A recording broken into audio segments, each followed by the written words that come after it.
Ako načelný drep, dýchanie.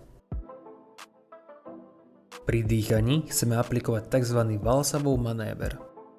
Valsavov manéver je technika, pri ktorej zadržíme dých a následne sa snažíme vydýchnuť proti zatvorenému hrtanu.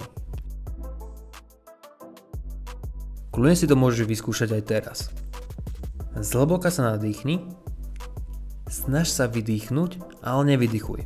Ja tak? Nie, ja nevydychujem. Pre zjednodušenie kľudne môžeme vydávať aj zvuk, typicky pri vykonávaní potreby. Áno, tento manéver využívame pravidelne, čiže nie je sa čoho obávať.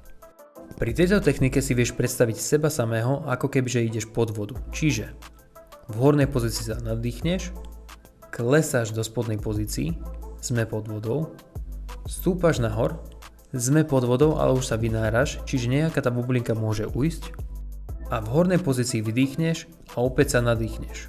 Dých môže byť vykonaný cez nos alebo cez ústa, ale veľmi na tom nezáleží, skôr čo ti príde komfortnejšie.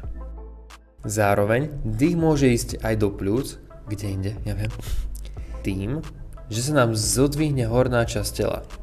Nie je to výlučne chyba, veď Harry Potter takto drepol cez 300 kg a stále žije.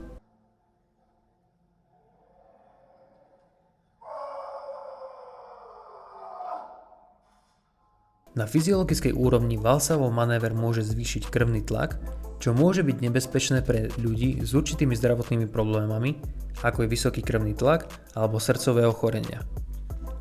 Taktiež môže dočasne znížiť prekrvenie mozgu, čo môže spôsobiť závraty alebo dokonca stratu vedomia. Avšak, ak postupne pridávaš hmotnosť a nepracuješ vo vysokej intenzite, tak riziko nebezpečia je zanedbateľné. Skús aplikovať pri najbližšom tréningu a ak sú akékoľvek otázky, pýtaj sa dole v komentári.